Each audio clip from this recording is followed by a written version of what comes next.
Mara Ellison had a rule about winter nights. She never stayed out past dark. But rules, she had learned, meant nothing to blizzards. She was walking the last stretch of trail between the animal clinic and her cabin when the storm rolled in. It came fast, the way bad things usually do, without any warning, without any kindness. The wind bit through her coat. The snow fell so thick she could barely see 3 feet ahead. She pulled her scarf up over her nose and kept moving, her boots crunching through the frozen ground, her eyes locked on the faint glow of her porch light somewhere in the trees ahead. She almost missed it. A sound, small and broken, floated through the howling wind. She stopped. It came again, softer this time, like something that had been crying for a long time and was starting to give up. Mara turned toward the tree line. Half buried in a snowdrift at the edge of the woods was a wolf pup, not a stray dog, not a lost pet. A wolf, silver and small, and shaking so hard she could see it even from where she stood. One of his front paws was trapped beneath the gnarled root of a fallen tree, and he had worn himself out trying to pull free. She should have been afraid, she knew that. He was a wild animal. He could bite. He could hurt her. The logical thing was to go home, call someone in the morning, and let the professionals handle it. She was on her knees in the snow before the thought finished forming. "Okay," she said softly, more to herself than to him. "Okay, I see you. I am right here." She worked carefully, brushing the snow away from the root, finding the gap where his paw was wedged, easing it free with both hands, while the wind screamed around her. He did not snap at her. He did not fight. He just looked at her, and that was the thing she would remember long after everything else. Those eyes, pale and silver, and unbearably tired, watching her face as she worked, like he was deciding whether or not to trust her. She made the decision for him. She wrapped him inside her coat, held him against her chest, and walked the rest of the way home. The next 3 days were the busiest she had ever spent in that quiet cabin. She had a small setup, everything a veterinary nurse needed to do basic care, and she used all of it. She cleaned the paw, which was cut but not broken. She got fluids into him. She kept him warm beside the wood stove and checked on him every hour through the night. She talked to him while she worked, because silence made her nervous, and because he seemed to listen in a way that felt almost too deliberate for an animal. She told him things she had not said out loud in years. She told him about her mother, who had packed a bag one February and never come back. She told him about the job offer she turned down in the city because she was afraid of what would happen if she left, and it still did not work out. She told him about the man she had almost married, who had held her hands and said, very gently, that she was the kind of woman you admired from a distance, not the kind you came home to. The pup looked at her the whole time. By the 4th morning, he was strong enough to stand. By the 4th evening, he was gone. No broken latch, no scratched floor. The window she had left cracked for air was pushed open just slightly. She stood in the middle of the room for a long moment, looking at the empty blanket by the stove, and then she looked down at the windowsill, where a single paw print was pressed into the frost, clean and perfect, pointing toward the woods. She did not cry. She told herself she had known this was how it would go. She went back to her clinic. She went back to her quiet life. She told herself the ache in her chest was just the cold. 14 days later, a man came to her clinic door just before closing. She heard the knock while she was finishing her notes, and assumed it was her neighbor again, returning the folding chair he had borrowed in October. She opened the door without looking up, pen still in hand, and said, "You can just leave it on the steps." "I do not have your chair," the man said. She looked up. He was tall, broad-shouldered, dressed in a dark coat that should not have looked that clean after traveling through winter roads. His hair was dark, his jaw was sharp, and his eyes, when they met hers, were the color of winter light through pale glass. Silver. She gripped the doorframe without meaning to. "My name is Calum Varick," he said, and his voice was low and steady, the kind of voice that did not rise or rush. "I was told you might be able to help me. I have an animal at my property that was injured last week. It is nothing life-threatening, but I would rather have someone who knows what they are doing." She should have said she was closed. She almost did. "Where is your property?" she asked instead. He told her. It was further into the pines than she expected, a 40-minute drive up a road she had never taken. She should have said no. She was a practical woman. She did not go out to strangers' estates alone after dark in January. She grabbed her kit and followed his truck. The estate was enormous. That was the only word for it. It sat deep in the trees, lit from the outside by iron lanterns that made the snow glow amber, and inside it was warm in a way that felt lived in, not just heated. There were wolves in the halls. That was the second thing she noticed. Large wolves, moving quietly through corridors and doorways like they belonged there, which apparently they did. She treated the injured wolf without asking too many questions. It was a deep cut along the shoulder, clean, and already beginning to heal faster than she would have expected. She worked carefully and efficiently, and the whole time Calum watched her from across the room without speaking. When she finished and looked up, he said, "Thank you." "How did you know to find me?" she asked. He was quiet for just a moment. "A mutual contact," he said. "Someone who thinks very highly of you." She wanted to press, but something in his expression stopped her. She packed her kit, accepted the payment he offered without arguing, and drove home through the dark. He came back 4 days later with a question about wound care. Then again, a week after that, with a second wolf. Then he came with no animal at all and stood in the doorway of the clinic with 2 paper cups of coffee and said, very simply, "I was passing through." She let him in. She never quite figured out how it happened, the shift from stranger to something else. It was not a dramatic moment.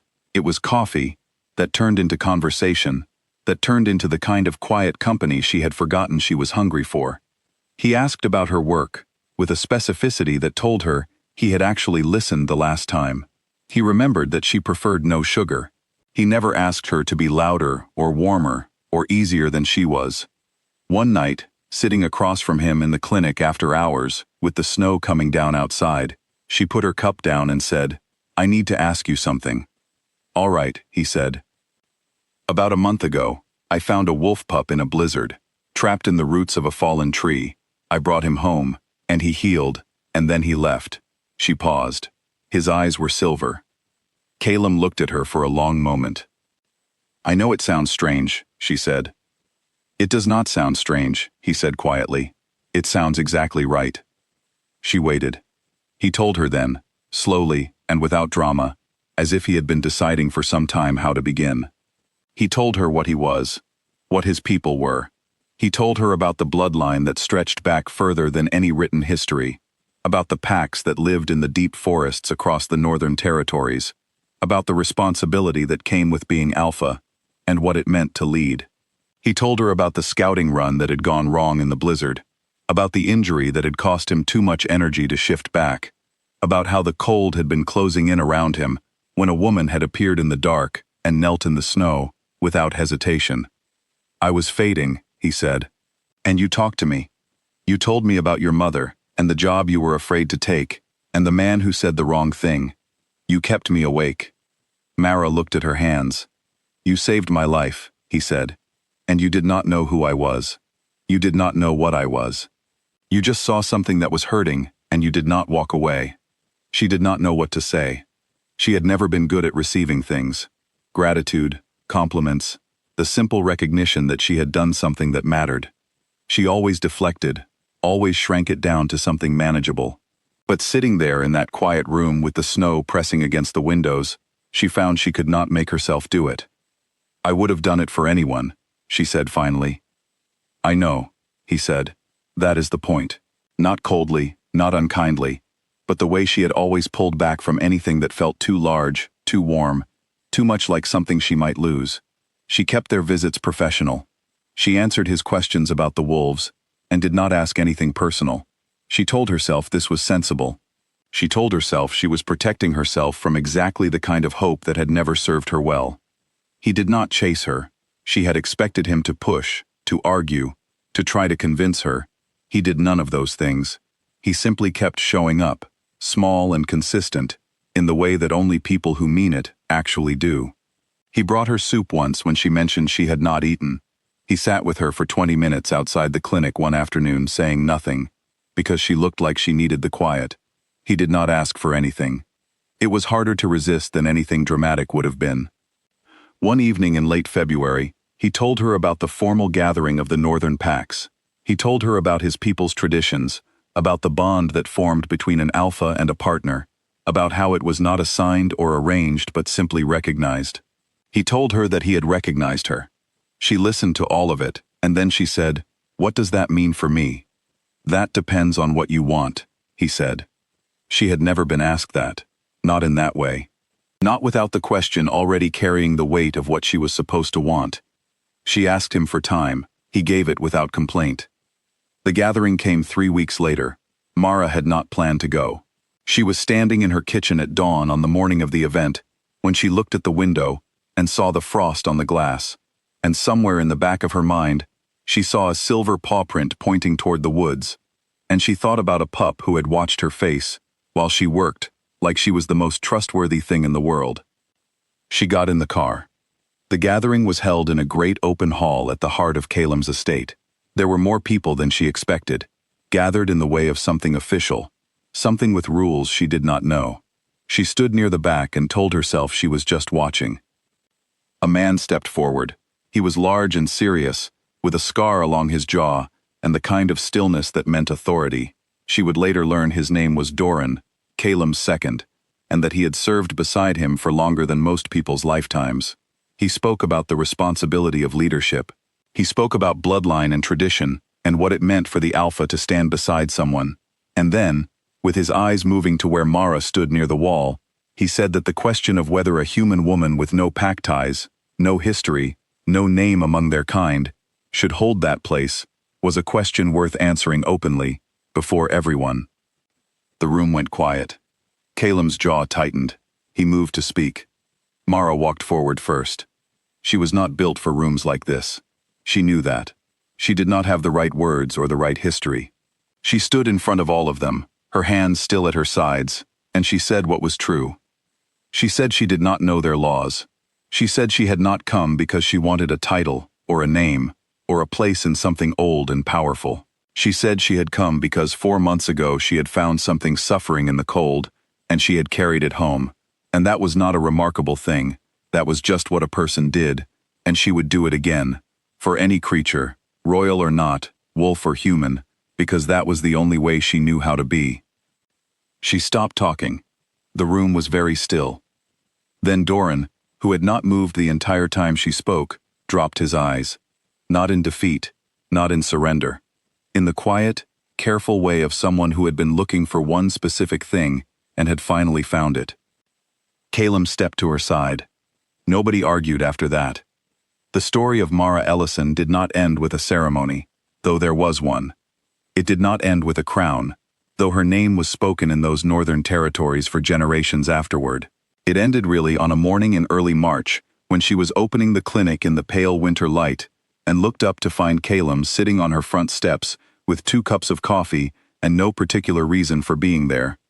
She took the cup. He had come back. Every time she had made herself small, every time she had expected him to finally leave the way everyone left, he had simply come back. She had spent her whole life learning not to want too much. And then, in the middle of a blizzard, she had knelt in the snow for a stranger with no name and asked for nothing in return. That was the thing about being quietly, stubbornly good. Sometimes the world noticed. Sometimes it came to your door with coffee and silver eyes, and all the time in the world. She sipped her coffee. The snow was starting again. It fell soft and clean over the pines, over the rooftops, over the frozen trail where everything had begun. She was not afraid of winter anymore.